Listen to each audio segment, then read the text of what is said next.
Coming up on a newscast, the nation's benchmark index fell to the lowest level in over 2 years. Experts warn it could slide even further throughout the first half of 2023. Kamala Harris travels to South Korea on Friday. The U.S. Vice President will visit the DMZ, a move viewed as a symbolic one for the alliance. More than 44,000 people in South Korea have booked Moderna's bivalent COVID-19 booster. It's tailored to target both the original strain and the Omicron variant.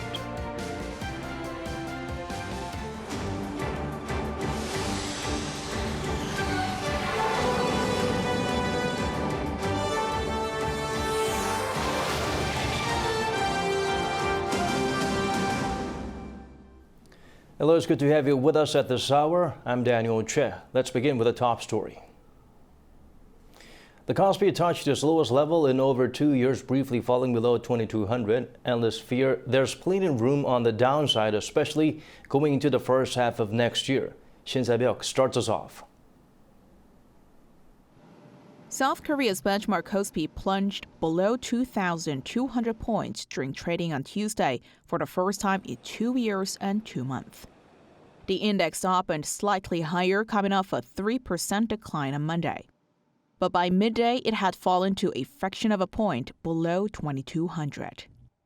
Foreign investors continued to sell amid fears of a possible global economic recession. Central banks in major economies are tightening their monetary policies, which puts economic growth at risk, while at the same time, the war in Ukraine is putting upward pressure on the prices of food and fuel. The KOSPI, however, in the end, erased earlier losses to close on Tuesday at just under 2,224 for a gain of 0.13%. An expert says we can expect to see the KOSPI slip even further, possibly into the first half of next year, citing the Fed's aggressive rate hikes. The Fed has signaled that it's going to keep raising interest rates for the rest of the year, and this could continue into early next year. Plus, many experts think the current economic downturn will reach its low point in the first half of next year, meaning the KOSPI could slide further until then. Meanwhile, the tech-heavy Kosdaq closed higher on Tuesday with a gain of about 0.8%, but not quite making it back to the threshold of 700 points. But the secondary index with its tech shares is considered riskier and more volatile than the KOSPI.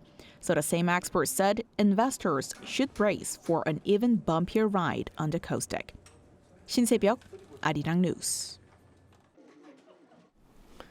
The British pound is in a steep decline against the US dollar. It's been the same scenario for the euro, the yen, and the Korean won. Here's Lee Seung-jae with a breakdown of the digits.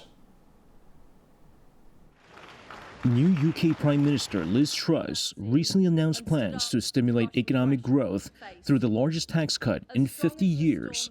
However, with the current state of the financial market, concerns are rising that the national debt will soar and inflation will become even more severe.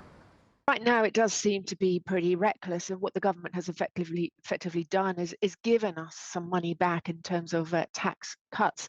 So what the Chancellor gives us in terms of tax cuts, we're going to have it taken out in the form of higher mortgage payments, etc., meaning that ultimately the boost to demand could be removed, and all we're left with is this legacy of much larger debt. The British pound has continuously depreciated against the US dollar over the past year.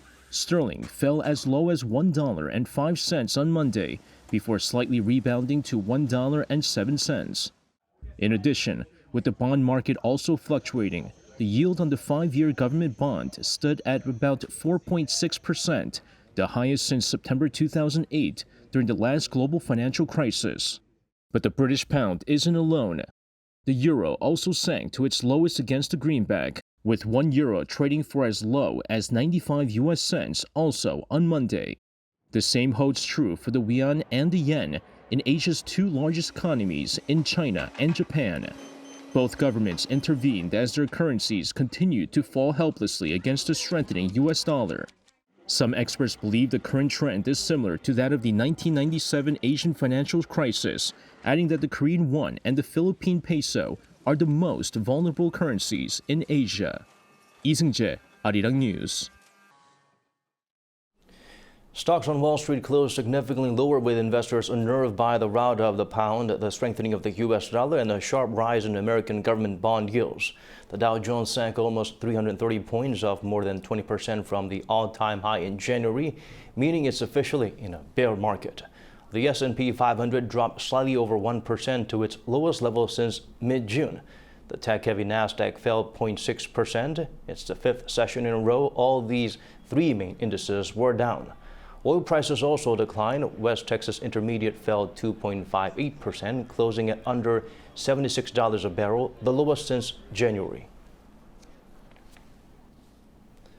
Seoul's Prime Minister sat down with the U.S. VP for talks. Topping the agenda, concerns over the Inflation Reduction Act, which puts Korean EV makers at a disadvantage. Kim Dami shares with us what was discussed. Washington will seek ways to address Seoul's concerns about the U.S. Inflation Reduction Act before South Korean carmakers start producing electric vehicles in the U.S. U.S. Vice President Kamala Harris said this to South Korea's Prime Minister Han Duck-soo in Tokyo, where the two sat down on Tuesday on the sidelines of Shinzo Abe's state funeral. Vice President Harris was responding to South Korea's concerns over the new American law, which excludes electric vehicles assembled outside North America from tax credits. We're hopeful that a high-ranking U.S. official has responded seriously to our government's diplomatic efforts. Also topping Tuesday's talks was Harris's plan to visit the demilitarized zone separating the two Koreas when she comes to South Korea on Thursday. Han called that plan a symbolic move for the Seoul-Washington alliance. Harris stressed that the South Korea-U.S. alliance is the linchpin of security and prosperity in the Indo-Pacific.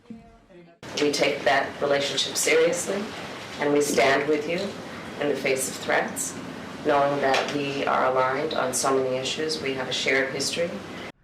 In fact, Harris's DMZ visit will come less than 2 months after U.S. House Speaker Nancy Pelosi went there, and just days after North Korea fired a short-range ballistic missile this past Sunday. During his 2-day visit to Tokyo, the South Korean PM will also sit down for talks with Japanese PM Fumio Kishida Wednesday morning. Kim Dami, Arirang News. Moving on to other stories now, around 700 foreign dignitaries from around 200 countries attended the state funeral of former Japanese Prime Minister Shinzo Abe. While hundreds paid tributes, some held protests over the event's heavy expenses. Min Suk-hyun has the full story. More than 4,000 people gathered on Tuesday for the state funeral of former Japanese Prime Minister Shinzo Abe. The service began at 2 p.m. local time at the Nippon Budokan in central Tokyo. Condolence speeches were given by current Prime Minister Fumio Kishida and former Prime Minister Yoshihide Suga, highlighting Abe's achievements. Abe-san, you were a man of courage. You were a sincere and compassionate person who cherished your friends and who was a good husband who deeply loved Mrs. Akie. I think I will always remember it fondly. Abe-san, Prime Minister Abe, thank you for your hard work and thank you very much. Please rest in peace. The 3-hour ceremony was attended by 700 foreign dignitaries, including U.S. Vice President Kamala Harris, Indian Prime Minister Narendra Modi, and South Korean Prime Minister Han Duck-soo. Hundreds of people also lined up nearby to pay tribute to Japan's longest-serving Prime Minister. Today is the last day to say a proper goodbye. I went to the headquarters of the Liberal Democratic Party in July and also visited the site in Nara Prefecture where the incident happened. It's the last day to bid my farewell, so I must come here today. Despite the outpouring of condolences, hundreds of others marched the streets of Tokyo holding up signs that read "No State Funeral." Some expressed anger over Kishida's unilateral decision to hold a state funeral, while others strongly opposed it as a costly event is likely to be covered entirely by Japanese taxpayers. The problem is that they used our tax money for this. It would not have been a problem if the cost was covered by the LDP or the cabinet. That's what I feel. The government projects a state funeral to cost $12 million. It's the first time in 55 years for Japan to hold a state funeral for a former prime minister since holding one for Shigeru Yoshida in 1967. Min Suk-hyun, Arirang News. Elsewhere around the world, over in Ukraine, the so-called secession referendums in 4 Russian-occupied areas of the country are almost over. The results could be announced Tuesday evening. Voting has been ongoing for 5 days in Donetsk, Luhansk, Kherson, and Zaporizhzhia. Washington anticipates Moscow will quickly annex the 4 areas, while the British Ministry of Defense believes President Vladimir Putin may formally announce secession as early as Friday. Dismissed as a sham by the West, the referendums are illegal under international law. The U.S. and the rest of NATO pledged to deny the results. Ukrainian President Volodymyr Zelensky emphasized that gaining ground in Donetsk region is the #1 priority, as it's Russia's primary objective.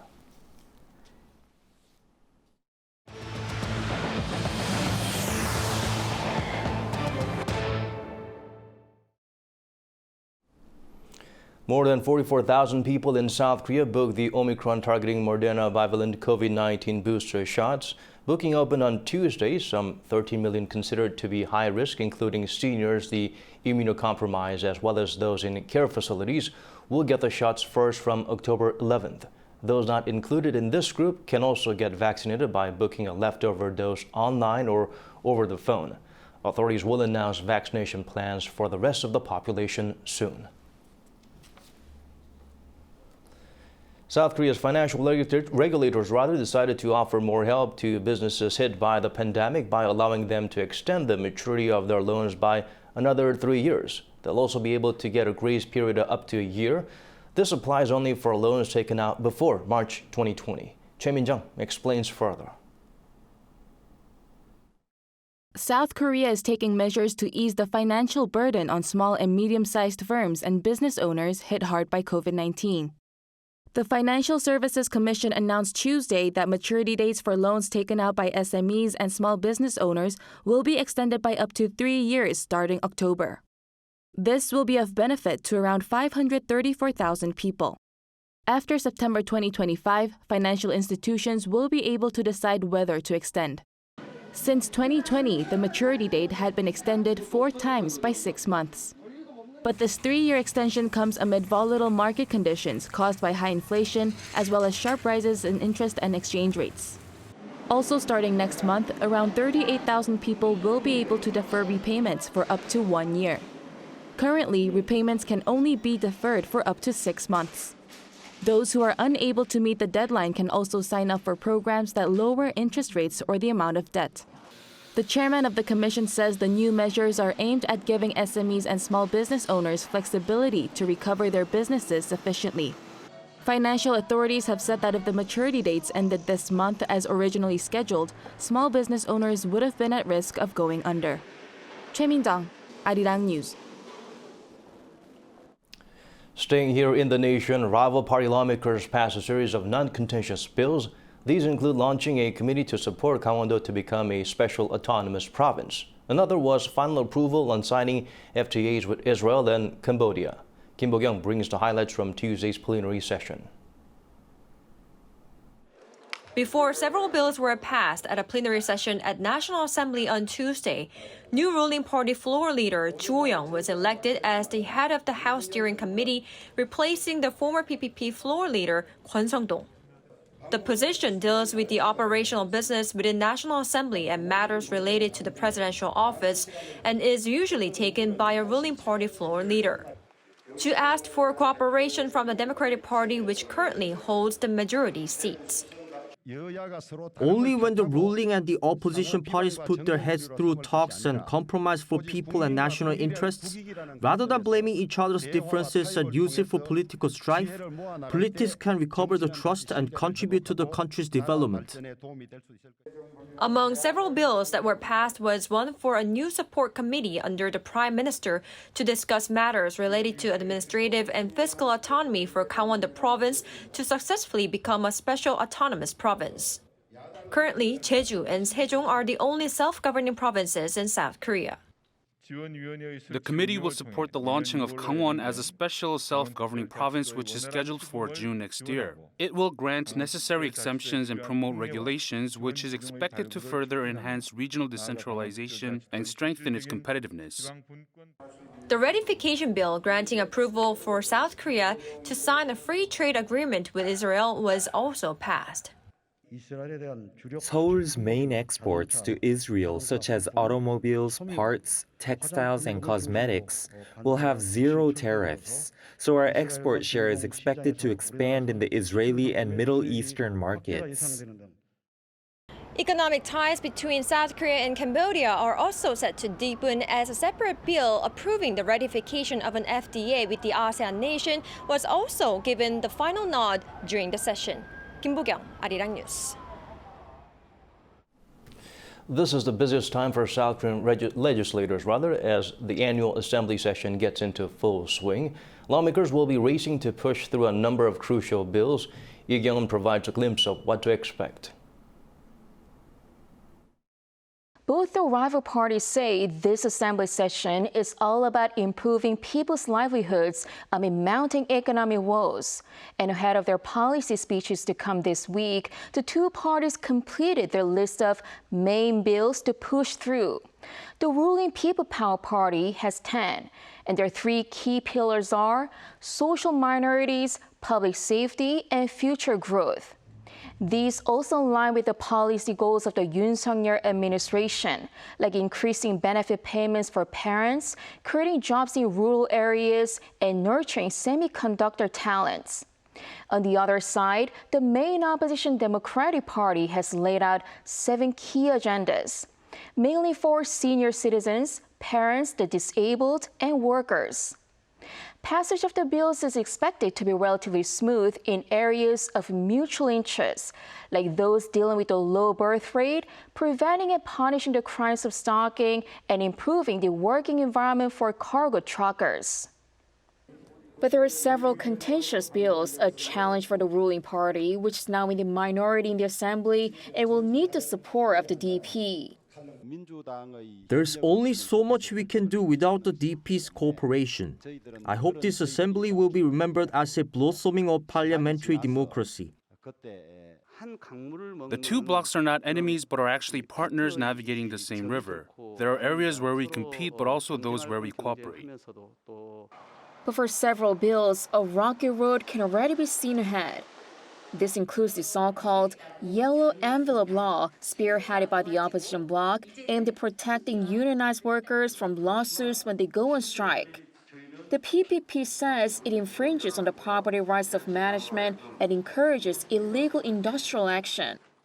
Another bill pushed by the DP will legally require the government to purchase surplus rice to stabilize prices.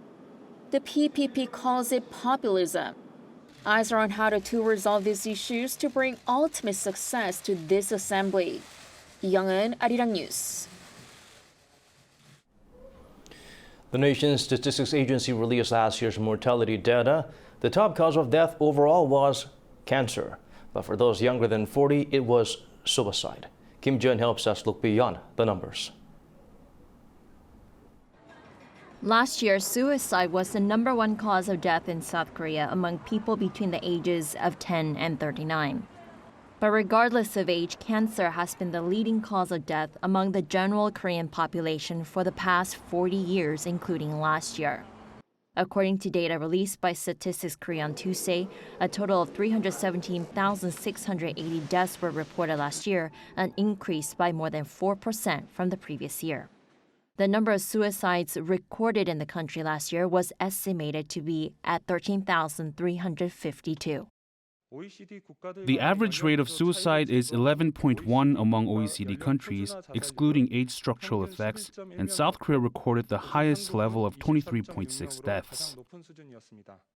For people in their 40s, those who died of cancer amounted to nearly 28%, followed by heart disease and pneumonia.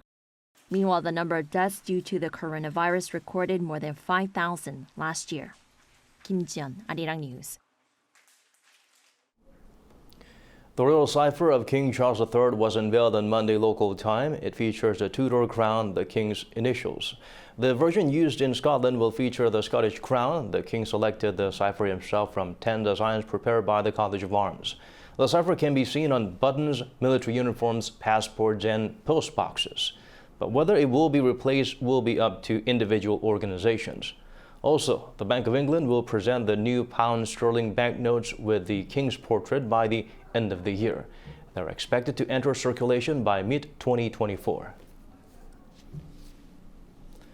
NASA reached another milestone in its planetary defense test. It successfully crashed a spacecraft into an asteroid and altered its course, meaning we will be better prepared against such an apocalyptic scenario. Yoon-jin reports. The DART mission, or Double Asteroid Redirection Test, carried out by NASA and engineers of the Johns Hopkins University Applied Physics Laboratory, set out to hit an asteroid as a test to see if this method could serve as a planetary defense. The first step of that has been a success, with DART crashing into the asteroid Dimorphos on Tuesday, possibly the first time humans have altered the dynamics of a solar system body in a measurable way. Dimorphos was a small asteroid circling around a bigger asteroid called Didymos. Neither were headed towards Earth, but were chosen to test if the technology could make an impact and change an asteroid's trajectory in the case one is found headed towards Earth in the future. The goal of the collision was for the DART spacecraft, roughly 100 times smaller than Dimorphos, not to obliterate the asteroid, but to change the speed and path of the asteroid.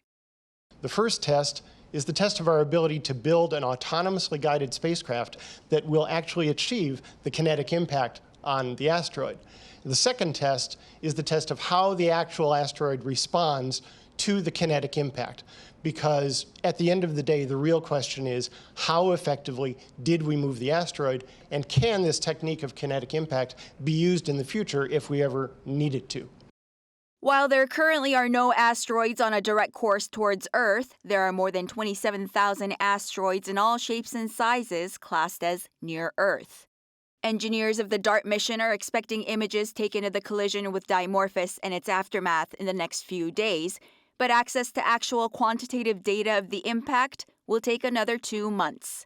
And a further survey of the impact site will be carried out by the European Space Agency's Hera mission, set to launch in 2024, which will reach the asteroid system 2 years after that date. It will be some weeks before scientists know for sure whether their experiment has worked, but it can already be confirmed that something remarkable has been achieved. Yoon-jin, Arirang News. Just floating away from the Falcon 9.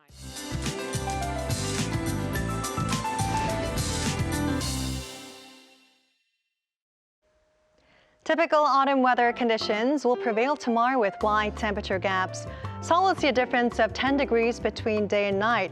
Places like Daegwallyeong in Gangwon-do province will see significant fluctuations, with morning lows starting off at 6 degrees and highs will drastically jump to 22 degrees Celsius. Make sure to dress in layers to regulate your body temperatures and be careful not to catch a cold.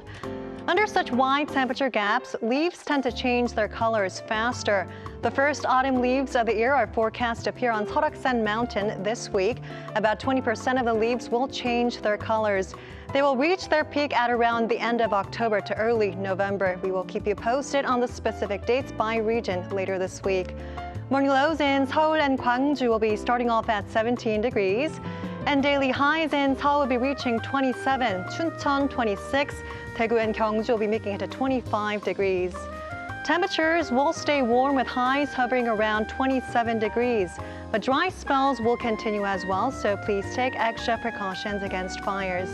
It's all for now, and here are the weather conditions around the world.